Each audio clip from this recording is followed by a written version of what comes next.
Boa tarde, galera, internautas da TV Repensar, espectadores da TV Repensar.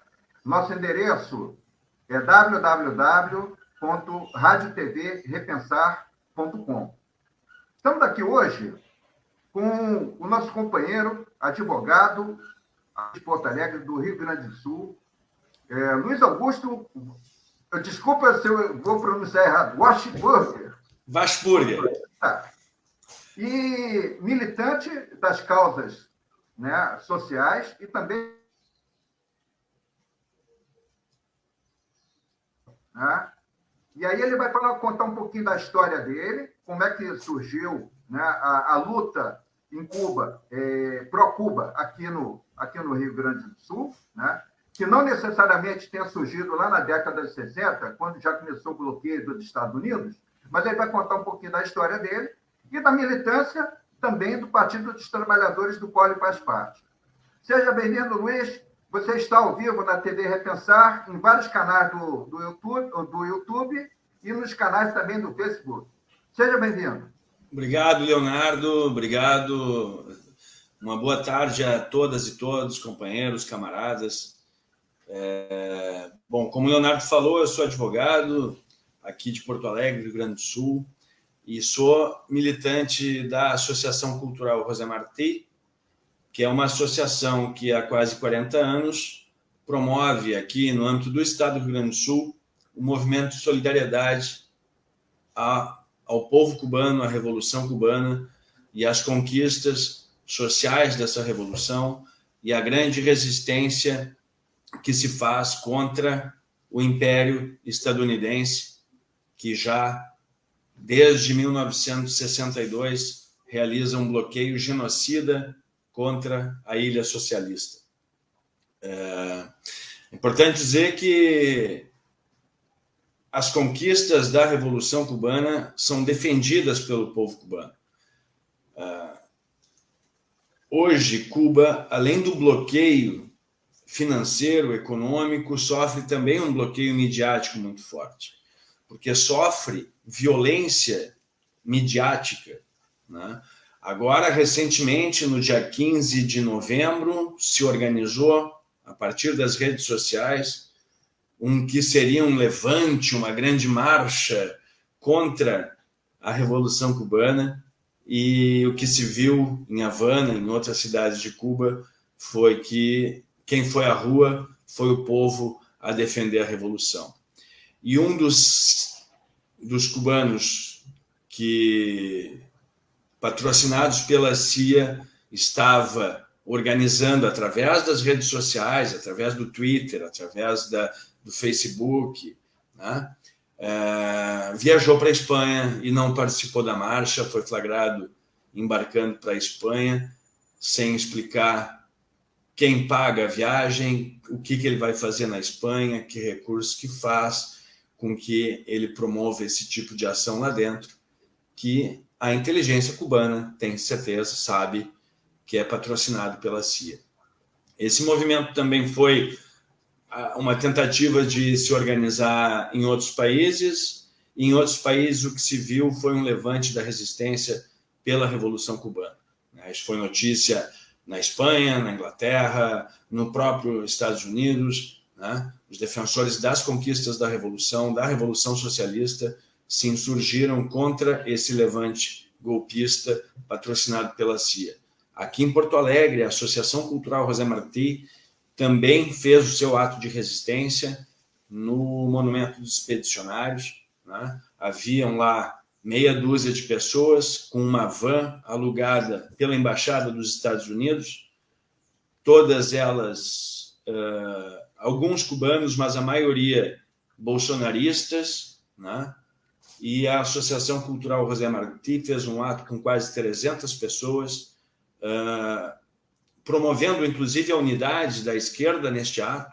Nós tivemos a manifestação de diversas organizações sociais, de diversos partidos políticos do campo progressista, se uniram para a defesa da Revolução Cubana, que hoje, não só hoje, mas de que desde 59 e ainda hoje permanece sendo o farol de um outro mundo possível que a gente acredita e que a gente luta. Eu fui a Cuba em 2019, membro da delegação brasileira da Brigada Sul-Americana de Solidariedade. Nós fomos em 150 pessoas, incluindo o Brasil, Chile e Argentina, e passamos uma experiência que transforma a vida de quem acredita num outro mundo possível, porque a gente vive isso um pouco acreditando na teoria, acreditando nessa construção, mas em Cuba eles vivem isso, né? Então, essa experiência de formação política, de intercâmbio cultural e político, foi fundamental para a minha formação como militante, inclusive, né? Para a minha formação marxista, para a minha adesão de cabeça no movimento de solidariedade e para que a gente possa continuar semeando essa cultura anticapitalista, sobretudo, né? Enquanto o capitalismo, como a gente vê reiteradamente, através das ações de guerra do Império dos Estados Unidos com seus aliados,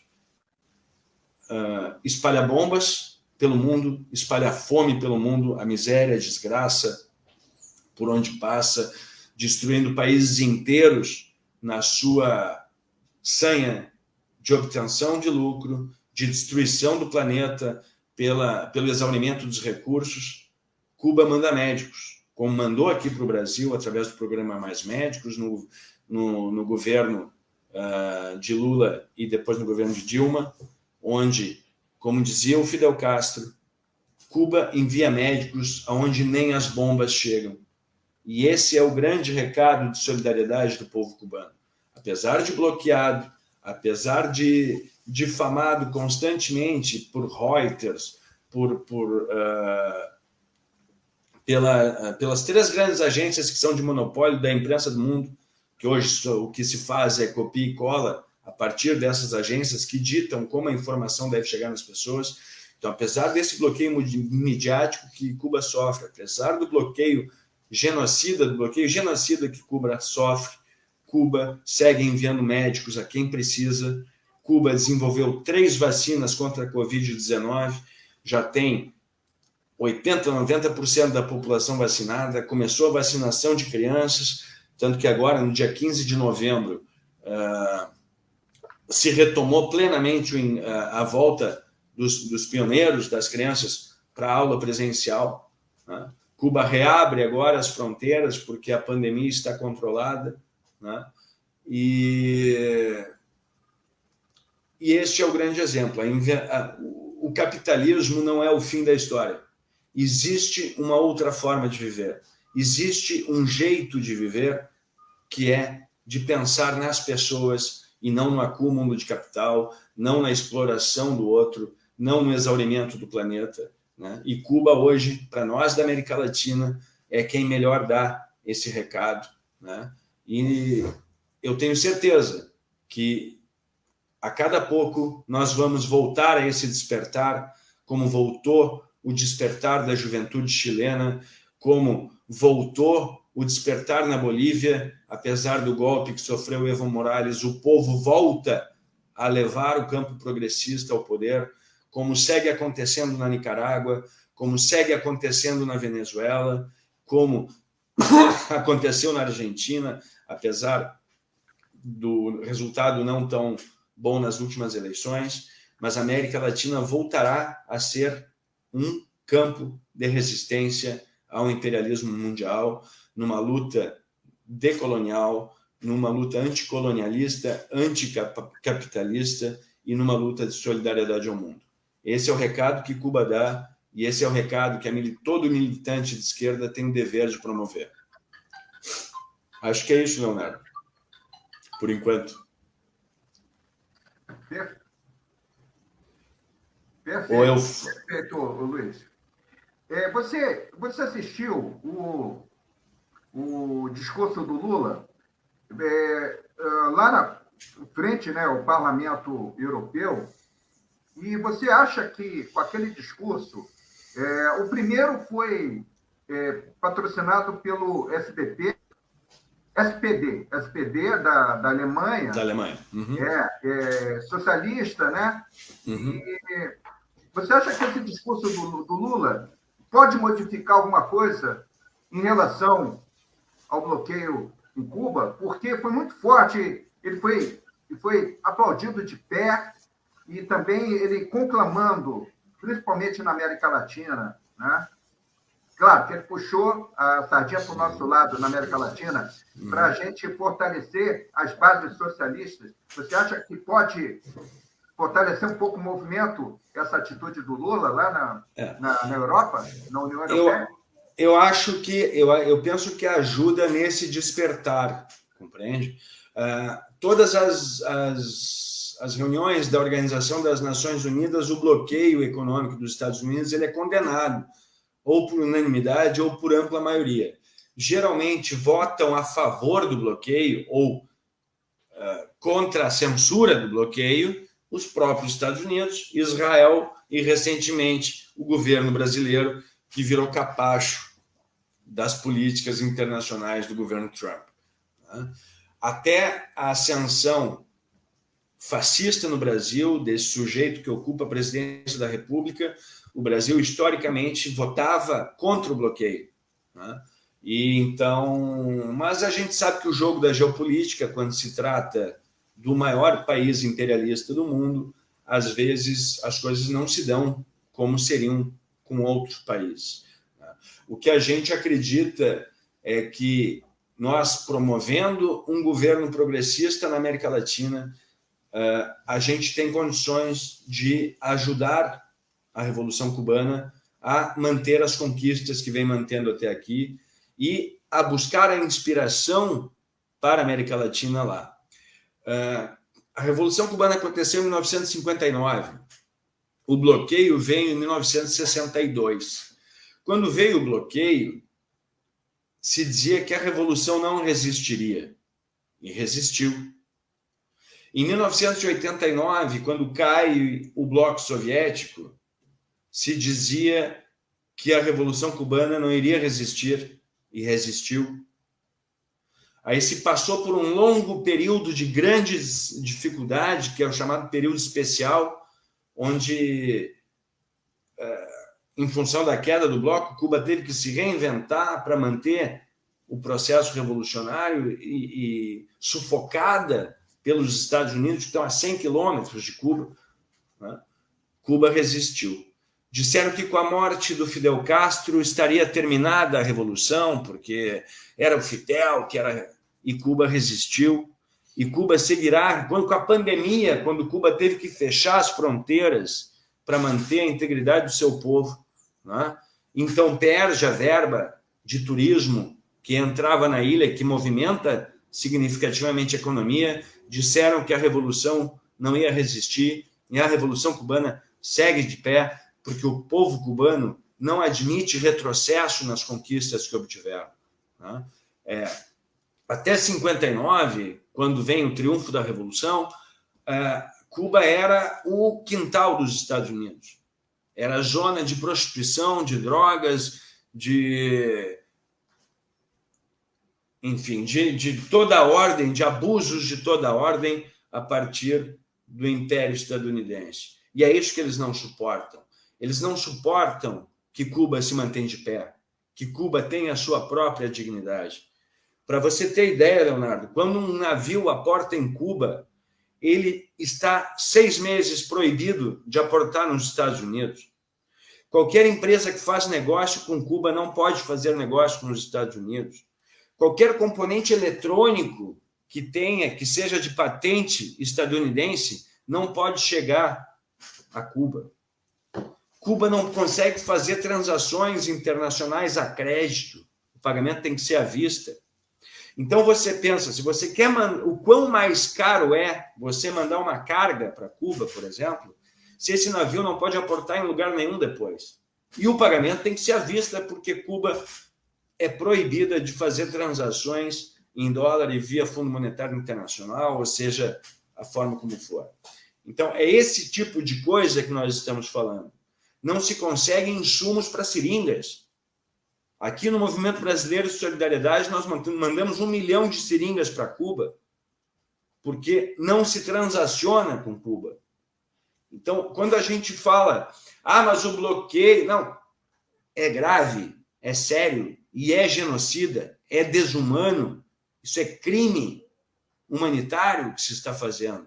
É violação de direitos humanos a partir de leis extraterritoriais e unilaterais. Uma vez um companheiro numa reunião com o embaixador de Cuba aqui mencionou a palavra embargo, e o embaixador ficou bravo e disse, não é embargo, o embargo é unilateral, nós somos bloqueados.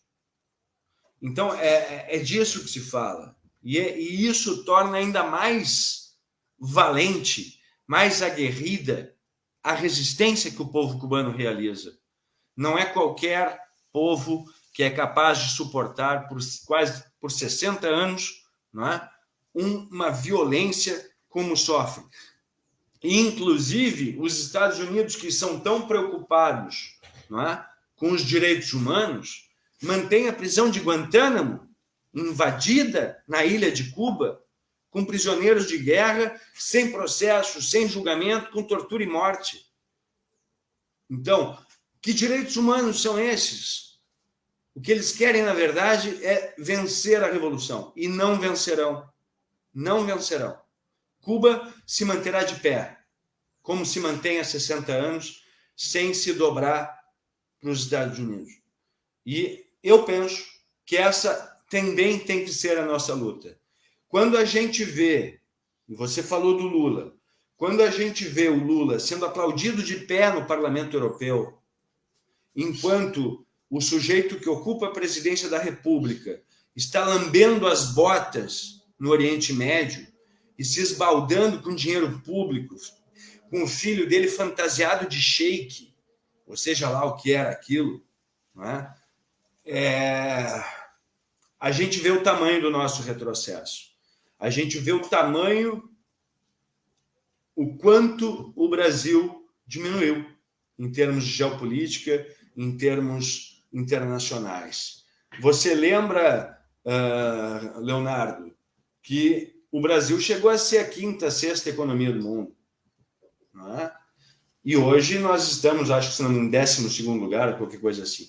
Nós estamos em vias de perder o protagonismo, inclusive na América Latina, né? Agora a China bloqueia a carne brasileira, cancela exportações de carne brasileira. Nós temos um governo no Brasil... Diga. Só uma informação. Bloqueou ontem. Os Estados Unidos estão bloqueando.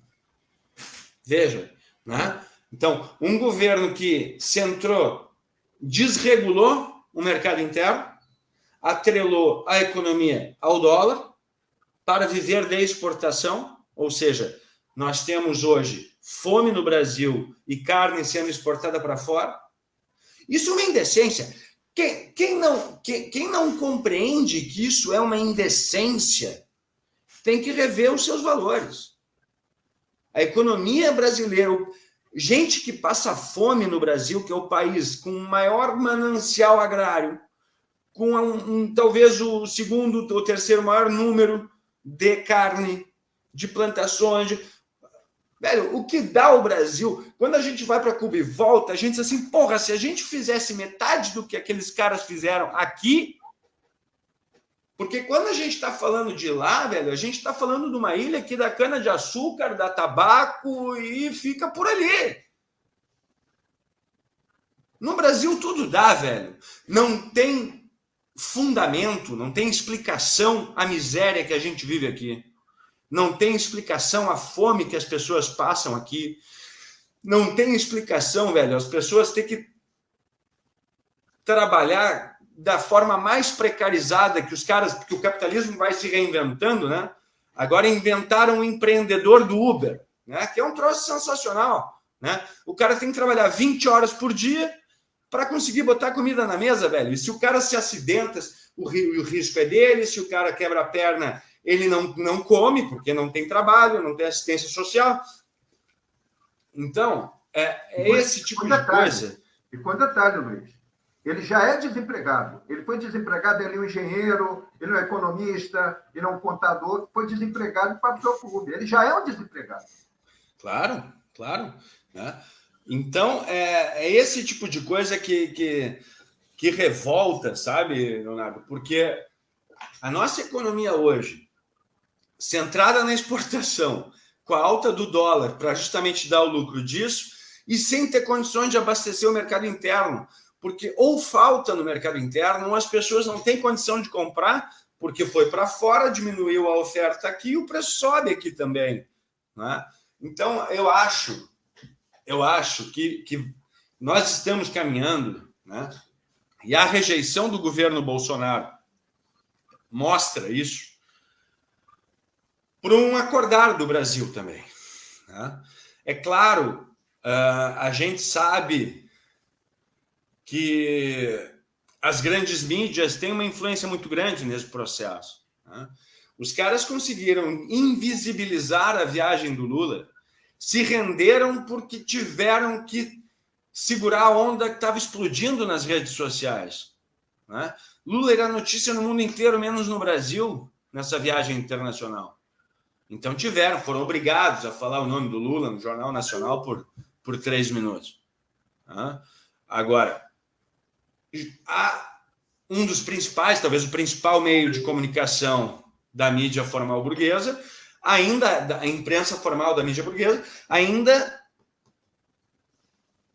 ou melhor, já escolheu o seu candidato. Né? Quer dizer, o juiz incompetente e suspeito está toda hora dando entrevista, agora foi num outro programa, agora está lá, está fazendo... Há quem diga que está fazendo sessões de fonoaudiologia, né? Para curar o cué-cué, né? Quer dizer, então eles estão desenhando, estão produzindo um candidato, né? Que vai tentar levar adiante essa política econômica, né? Porque a nossa burguesia, que é uma burguesia rentista, entreguista, né? Sem um projeto nacional, talvez isso seja o pior dos defeitos da nossa burguesia, não ter um projeto de país, né? Fascinada pelo capital especulativo, né? Sequer produz mais, né? Então, assim, tem uma série de questões, né, que levam aonde a gente está hoje, né? A famosa fuga dos cérebros, quer dizer, o Brasil durante muito tempo formou cientistas, né? E hoje quem pode sai. E aí o que resta para esse país? Exportação de commodities, de novo, né? Então nós vamos voltar para a década de 70, talvez 60, com uma inflação de 150% ao ano, né?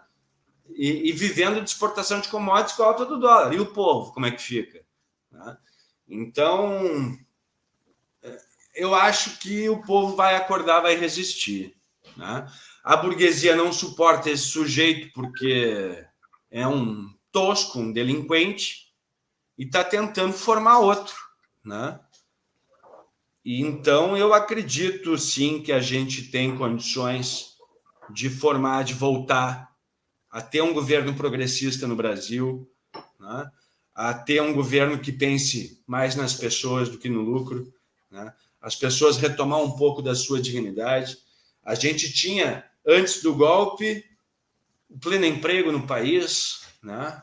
E tem uma elite de coronéis, enfim, que dizia, mas agora, antes eu contratava o cara por R$10, agora ele não quer vir, não é? porque, claro, nós vivíamos em pleno emprego, o Bolsa Família chegando nas comunidades mais necessitadas, as pessoas não eram mais obrigadas a se submeter a qualquer condição.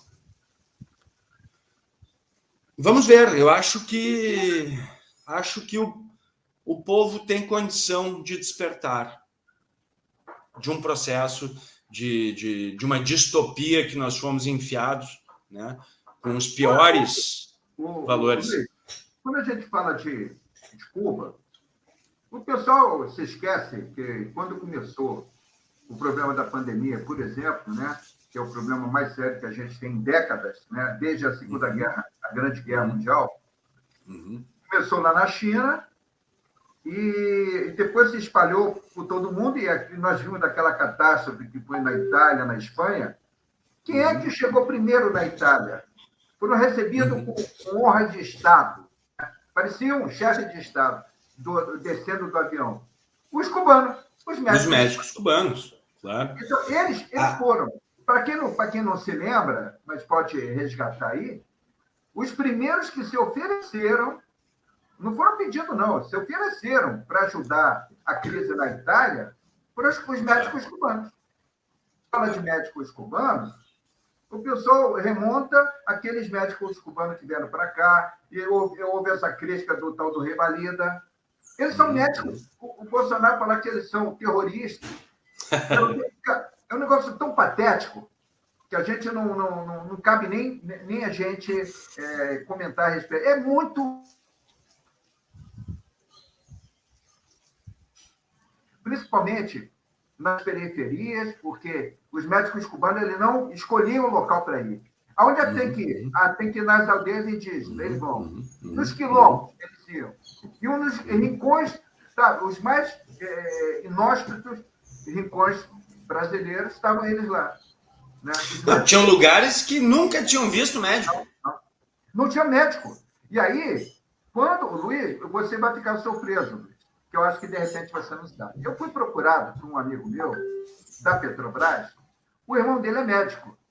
Aí, que inclusive é meu xará, Leonardo. Aí ele falou assim, olha, o meu irmão, Léo, se você souber de algum médico que queira ir para a cidade de Bento Gonçalves e outras cidades ali perto de Bento Gonçalves, que, olha só, nós estamos falando de Rio Grande do Sul.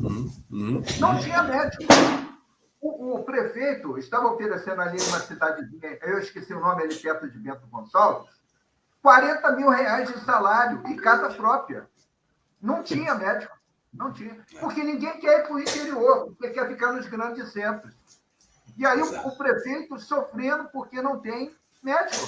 Ele falou que poderia entrar numa improbidade administrativa, e sabe sei lá o quê, porque não atende nem a Constituição Federal, né?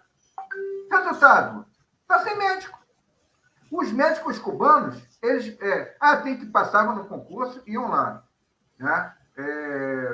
Agora, os médicos brasileiros estavam saindo dos mais médicos, estavam pedindo demissão. Olha a falta que está fazendo os mais médicos. Né? Mas isso caberia, esse embargo. Eu acho que, claro, que já deve ter ocorrido uma ação no Tribunal Penal, né, em Roma. Em Roma, né, o Tribunal Penal não é caso de repente, genocídio, não, mas eu acho que é no Tribunal de Roma, sobre esse embargo dos Estados Unidos. Não caberia uma ação forte? Claro que já deve ter ocorrido. Eu não tenho conhecimento de uma ação nesse sentido, porque daí, como a gente estava falando antes, né? A gente está falando, não é uma ação da Argentina contra o Uruguai, nós estamos falando dos Estados Unidos, que em termos de geopolítica comanda as ações. Né? Sobre os médicos cubanos, eles têm a Brigada Médica Cubana, como se chama, é a Brigada Henry Reeves, que é em homenagem ao médico cubano, que enfim, deu nome, que o Fidel deu nome à brigada em homenagem a esse médico cubano. E elas foram tratar o ebola na África quando deu a crise do Ebola anos atrás. Né? Como você disse, foram os primeiros a chegar na Itália. Né? Tinha um navio que estava com um surto de pandemia que não podia aportar em lugar nenhum. Cuba disse, não aporta aqui, nós vamos cuidar das pessoas. Né? E assim foi feito. Né? E qual é o grande, um dos problemas, né, Leonardo? Sobretudo dos mais médicos aqui. Os caras diziam assim, mas os caras mandam uma parte do salário lá para Cuba. Né? Bom, o que acontece? A formação do cidadão cubano é paga pelo povo cubano. Entende? Toda a educação cubana é gratuita, da pré-escola ao doutorado. Ô, Luiz, eles não falam das rachadinhas no Rio de Janeiro. Pois então. Não falam das rachadinhas. Não é? Aí não é trabalho escravo. Toma o salário todo. Até 95% do salário. Olha que legal. Não é? Aí não então, em Cuba, essa volta do dinheiro para a Revolução Cubana é para o povo cubano. Para continuar podendo sustentar o processo revolucionário, para continuar podendo fazer a formação das pessoas, para que as promoções lá, as pessoas lá continuem tendo acesso à saúde, à educação, à segurança, né? Enfim, isso é um contrato, é um convênio, foi um convênio pela OPAS, né? Entre o governo brasileiro e o governo cubano. Quer dizer, então não tinha nada É que a gente não consegue compreender um médico que cuide das pessoas. A gente só consegue compreender um médico que seja rico, tenha status, o carro do ano e que seja chamado de doutor. Né? Quantos relatos, Leonardo, a gente tem de pessoas atendidas pelos médicos cubanos que disseram, mas ele tocou em mim, ele me examinou, ele fez a anamnese direitinho, ele olhou para mim. Não é? Porque quantas vezes a gente vai numa consulta médica, o médico sequer levanta os olhos, a consulta dura 5 minutos, você sai dali puramente com uma receita médica que muitas vezes não resolve o seu problema. E todo mundo conhece piada sobre isso. Todo mundo conhece piada. Sobre SUS, e no médico no SUS. Não é?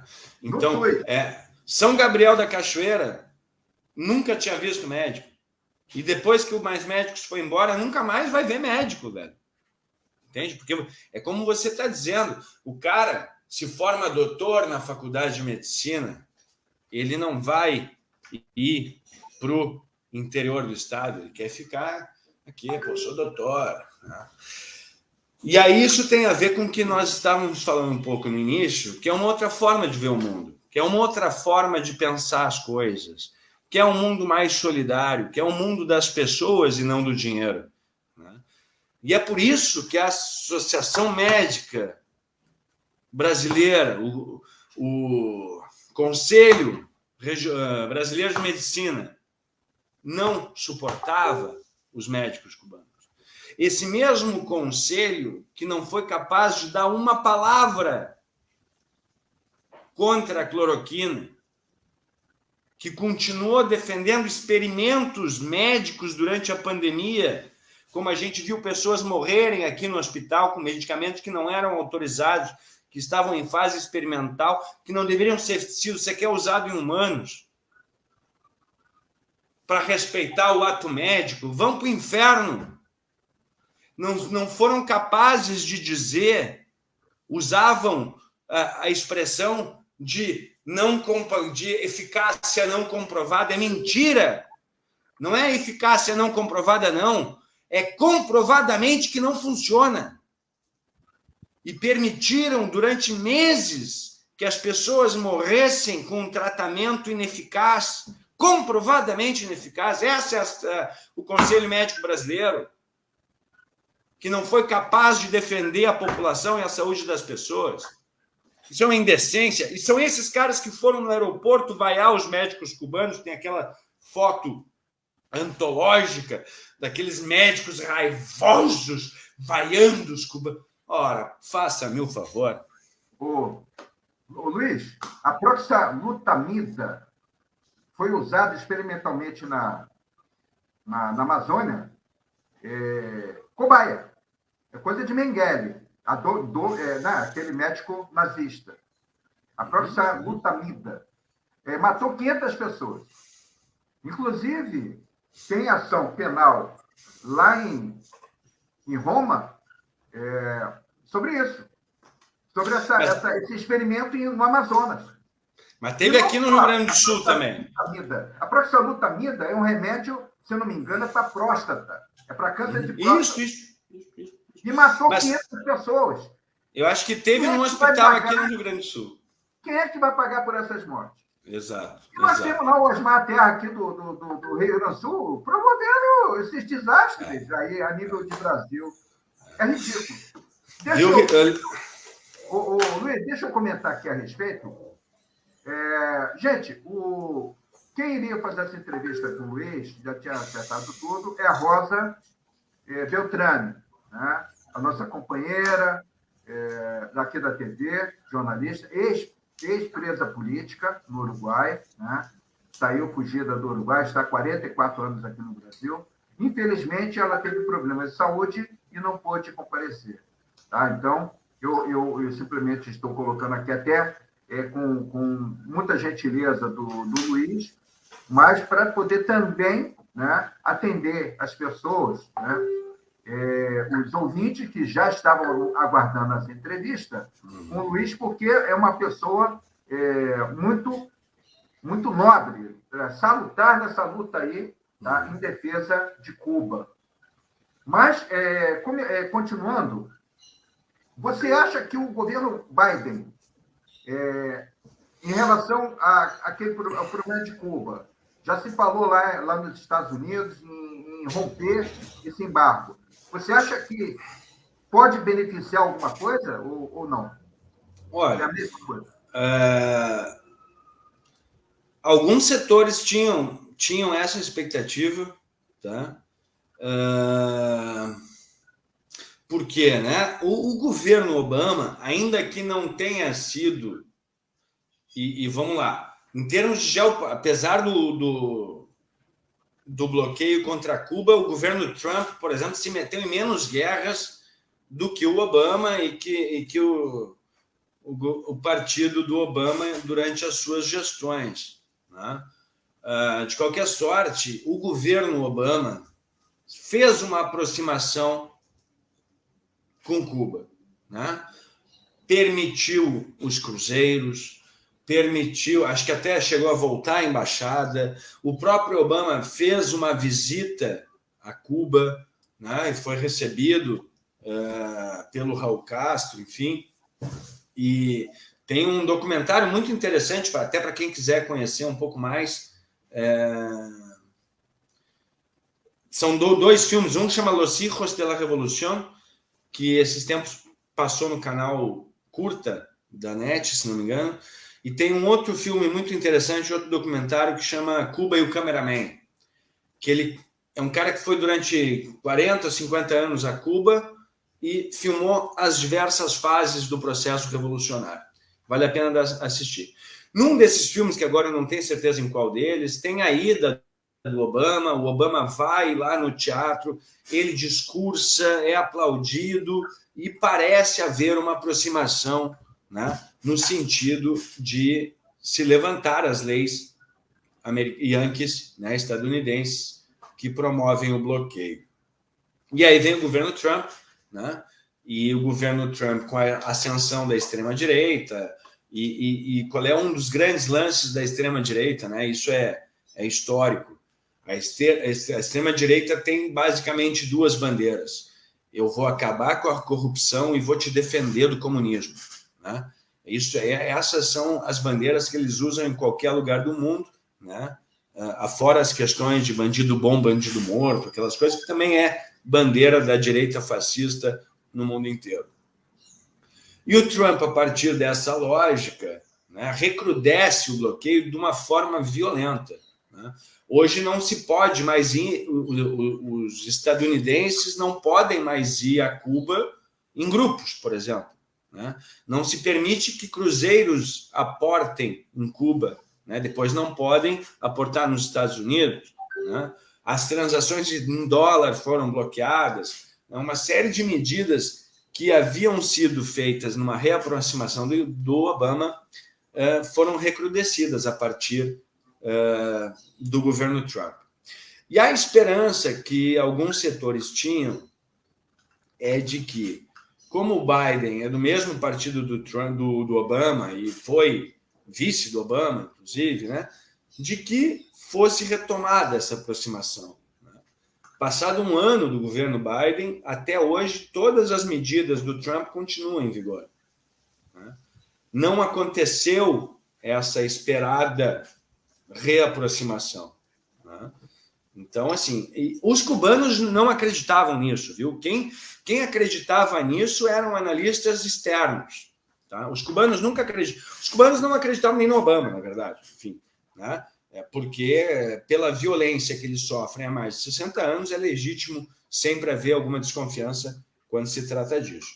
Agora, quem acreditava numa possível aproximação eram analistas de geopolítica aqui do Brasil, eventualmente nutriam alguma esperança na América Latina, mas isso não aconteceu e não tem vias de acontecer. O que existe, Leonardo, e a gente tem, depois eu posso te mandar, se tu quiser compartilhar depois com o público da TV, é uma lei de um senador americano revogando as medidas de bloqueio, né? Porque existe esse movimento também dentro do Congresso. Assim como existe a máfia de Miami, que é quem, em conjunto com a CIA, patrocina esses atos contra-revolucionários que atentam contra a soberania do povo cubano, existe em menor escala, mas existe uma certa resistência dentro do parlamento dos Estados Unidos de quem acha que não é mais, né, que não suporta mais esse bloqueio, porque tem muitos cubanos, nem todo cubano que está fora de Cuba é contra-revolucionário, né? Tem cubanos que estão nos Estados Unidos e mandam dinheiro para Cuba, para sua família ter mais recursos lá e continuam apoiando o processo revolucionário, né? Então, existe também essa resistência lá. Vamos ver como será, né, até o final do mandato do Biden, mas a gente do Movimento Brasileiro de Solidariedade, assim como o próprio povo cubano, não nutre grandes expectativas de que o Biden vá revogar essas medidas, né? Por isso que o nosso apoio ao processo revolucionário continua sendo fundamental, né? Tanto em termos de organização das brigadas de solidariedade, em termos de envio de insumos para Cuba, né? E, sobretudo, a questão da manutenção do ideal, né? Eu acho que isso também é muito importante, Cuba continuar sendo o nosso farol de um outro mundo possível. Ô, Luiz, essa reportagem aí saiu no DW, né? No Deutsche Welle. No jornal alemão, informando o seguinte: segundo a avaliação, o embargo dos Estados Unidos prejudica a União Europeia. Prejudica a União Europeia. Saiu essa reportagem aí que foi amplamente divulgada, né? E está batendo forte lá na União Europeia contra o embargo, porque, inclusive, está prejudicando a União Europeia. Então, tem essa aí, ó, a lei americana, que permite ações contra estrangeiros, usando propriedades e etc. Tal, né? Aqui, ó, permite ações contra estrangeiros usando propriedades confiscadas em Cuba, gera tensões com a União Europeia. Companhias europeias estão sendo processadas nos Estados Unidos e seus executivos impedidos de entrar no país, né? Então,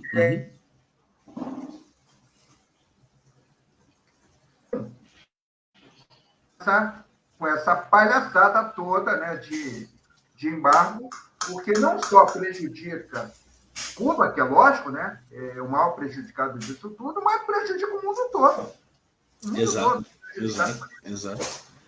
Exato. É por isso também, Leonardo, que a gente... Essa lei chama Lei Helms-Burton, e ela fala exatamente isso, quer dizer... Durante o processo revolucionário, algumas pessoas que foram expropriadas, né, os barões da cana-de-açúcar, enfim, né?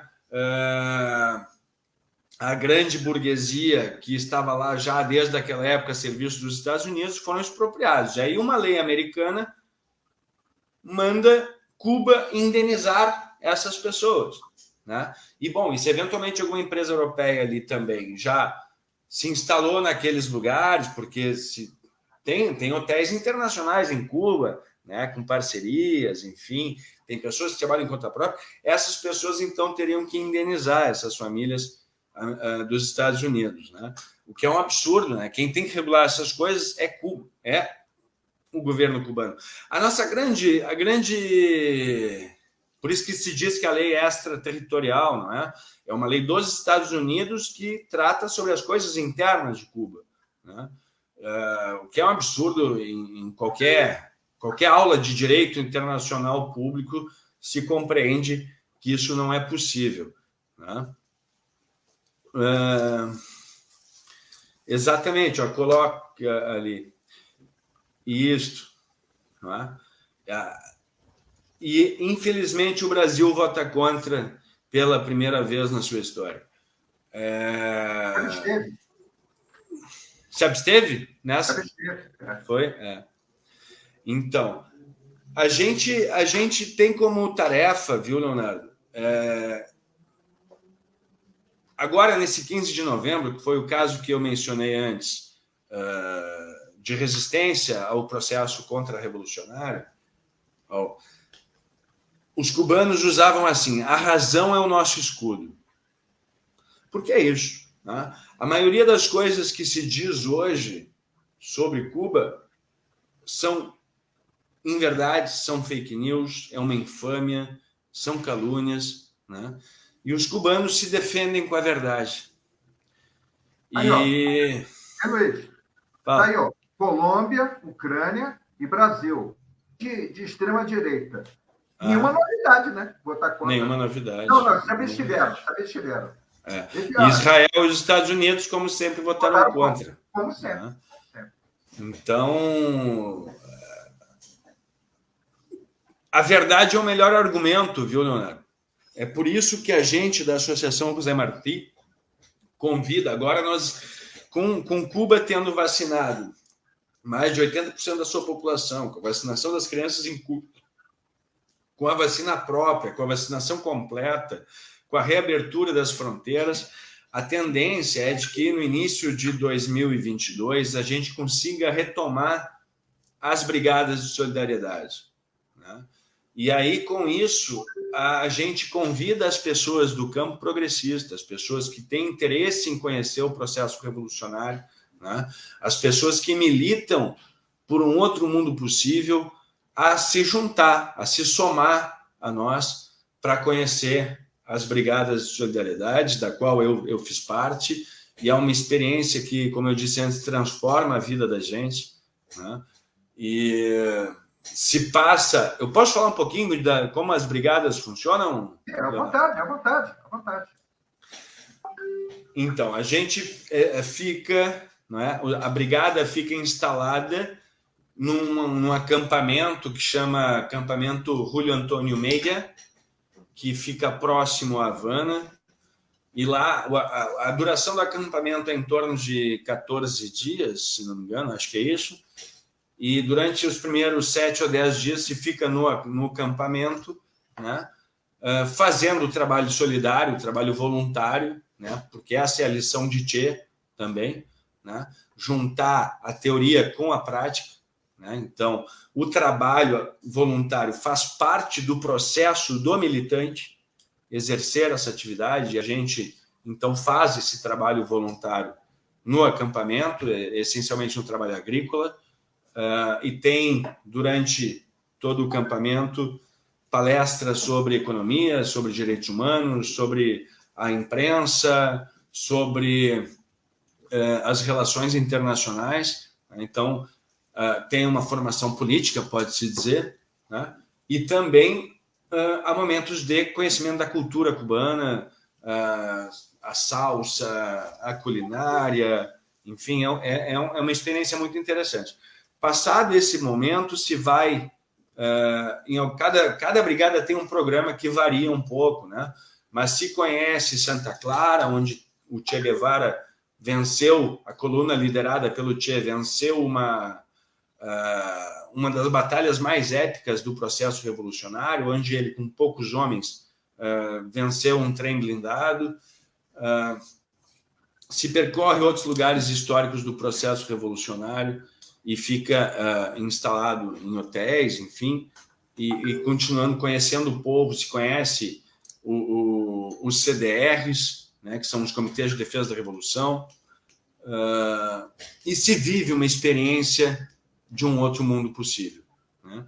Então, o meu convite é esse: conheçam a Revolução Cubana, né, de verdade, conheçam Cuba, não acreditem no que sai na Reuters ou na Associated Press, porque são canais de comunicação evidentemente financiados para atacar as conquistas que põem em dúvida o capitalismo. Eles acreditam no fim da história. Como diziam, bom, nem o Fukuyama acredita mais nisso, mas enfim, eles acreditam que o capitalismo é o fim da história. Nós acreditamos que ela está começando, e está começando, sim, com esse levante que nós temos na América Latina.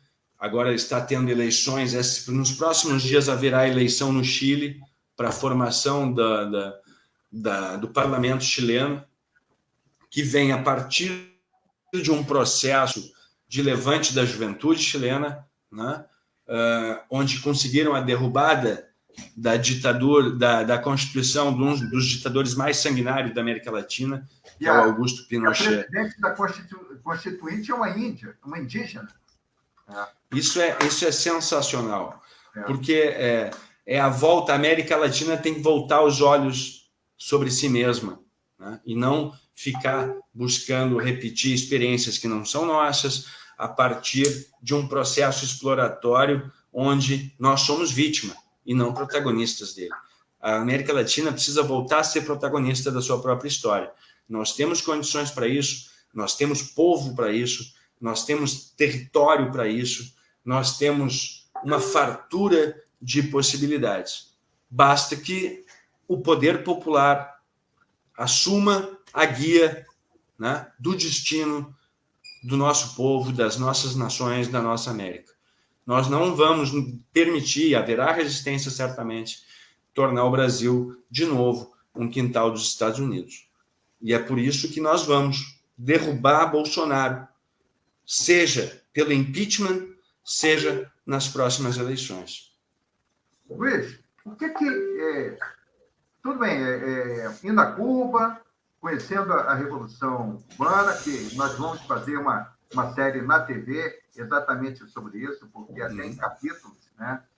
E como nós estamos fazendo, recontando a história, nós já estamos no 6º capítulo, toda segunda-feira, né? E agora nós não saímos ainda da Guerra dos Farrapos, ainda não saímos. Mas aí é porque é tão complicado, nós tivemos tantas revoluções, guerras, né? E, de repente, não revolução de fato, mas algumas guerras que não levaram a nada, então não é bem uma revolução, não teve um resultado positivo, claro. Então não acho uma revolução, foi uma guerra. Então são várias guerras que nós temos por aqui.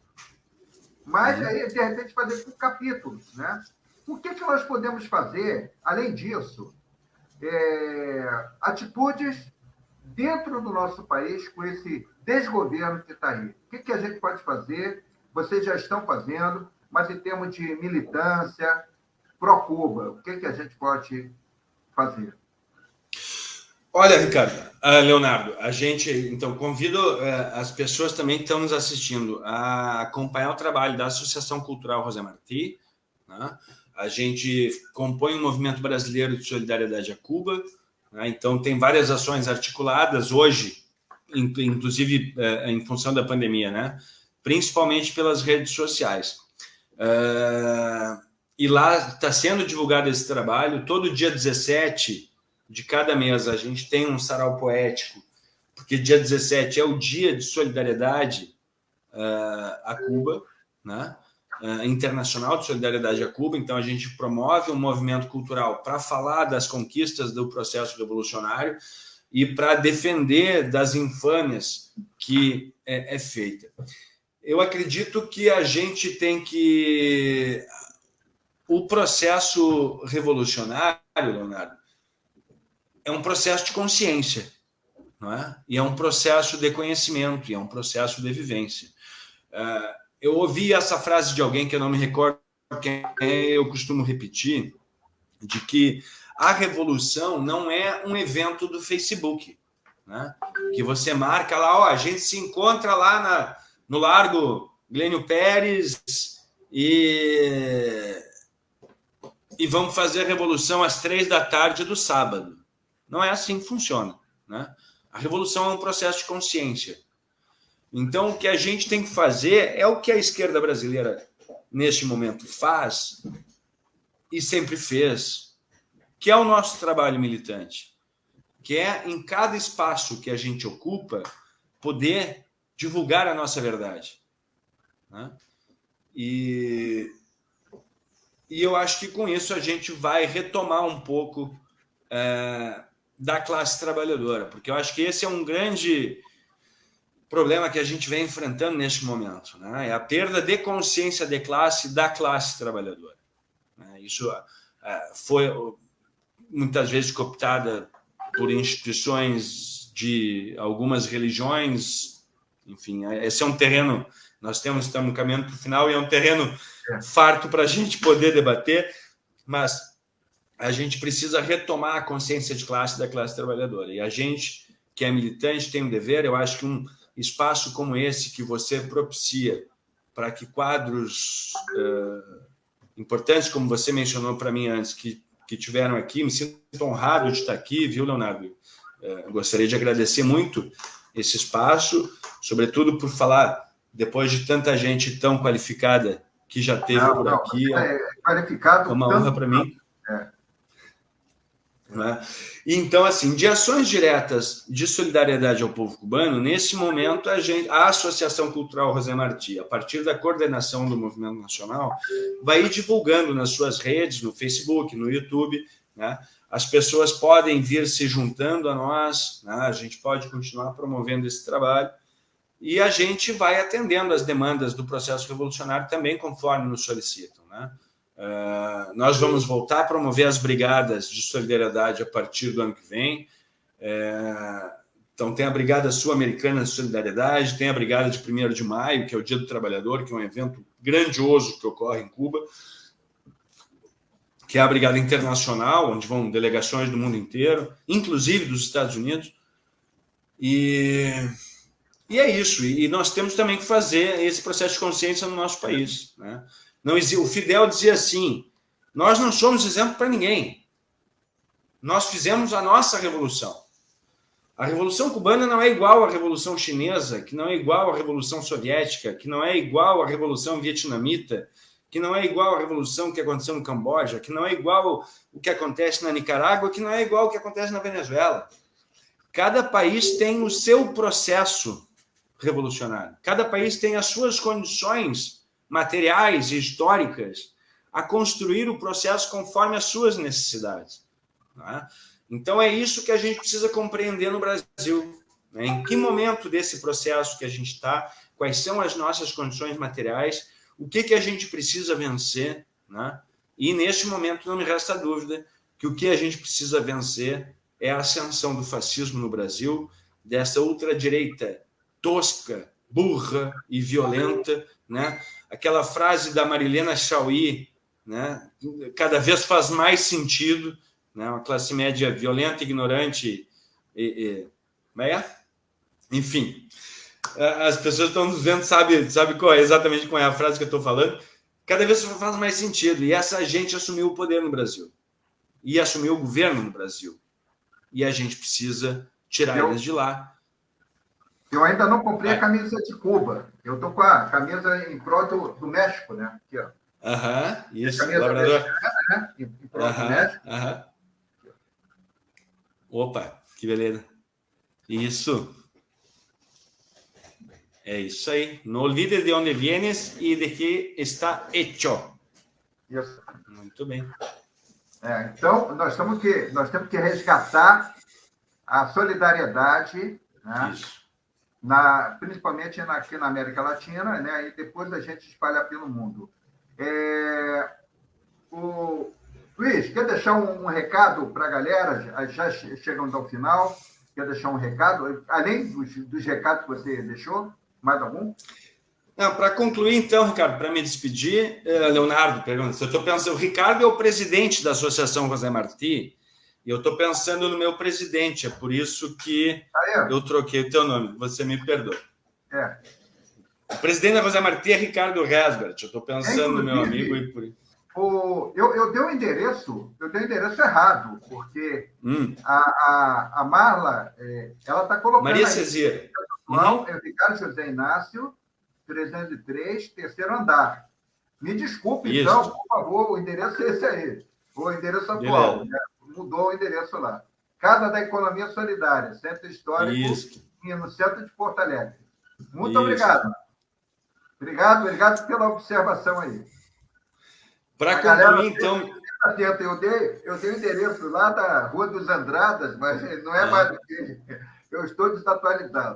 Me desculpe. Mas prossiga, Luiz. Para concluir, meu amigo, então, é o seguinte. Fica o convite para as pessoas conhecerem o trabalho da Associação Cultural José Martí, né?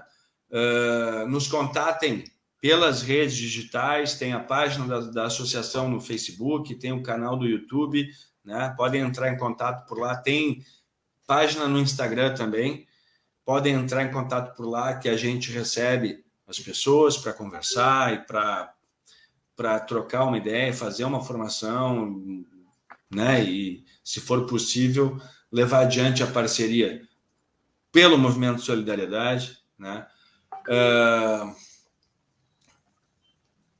E aí um recado militante, que é o recado final, que é o seguinte: vamos lutar por Cuba, que é o nosso farol, vamos resistir às ofensas e aos ataques, vamos dar consciência, vamos buscar e resgatar a consciência de classe da classe trabalhadora e vamos unir todos os campos progressistas da esquerda contra a ascensão do fascismo no Brasil. O último recado, Leonardo, é o seguinte: fora Bolsonaro genocida, aqui haverá resistência. Lembrar a todos, né, não só o Luiz, mas a todos que estão nos ouvindo, amanhã, pela sexta vez, eu já estou até perdendo as contas, né? Nós estamos no ato Fora Bolsonaro, amanhã, né, no dia do Zumbi dos Palmares, feriado no Rio Grande do Sul, feriado no Rio de Janeiro. No Rio de Janeiro foi o primeiro, mas depois, há 20 anos, né, que foi instituído aqui o 20 de novembro, feriado aqui. Nós vamos ter amanhã um bate-papo sobre isso com a historiadora, às 19 horas, sobre como surgiu o dia 20 de novembro, né, como Zumbi dos Palmares. E também amanhã nós teremos o ato Fora Bolsonaro, pela sexta vez, se não me engano. Estou perdendo as contas. Mas vamos lá, a gente não desiste nunca. Não. Às 9 horas da manhã, a gente vai transmitir ao vivo, aqui na TV Repensar, no Facebook, no YouTube, na TV direto. Né? O endereço da TV, www.radioTVRepensar.com. Também tem aplicativo no celular, bem prático. Você vai ter a TV e a rádio com informações progressistas, né? Altruístas e progressistas também, 24 horas por dia. Tá legal, galera? Muito obrigado, o Luiz Augusto. Amanhã estaremos aqui das 9 até as 18 horas, normalmente é o nosso período, mas a gente pode até prolongar. Direto, ao vivo, aqui na TV e nos outros canais. Obrigado a todos que participaram, tá? Até breve, e não se esqueçam, a luta por Cuba, e principalmente Cuba e Brasil juntos. Estamos juntos nessa luta. Valeu, Luiz. Até a vitória. Até a vitória.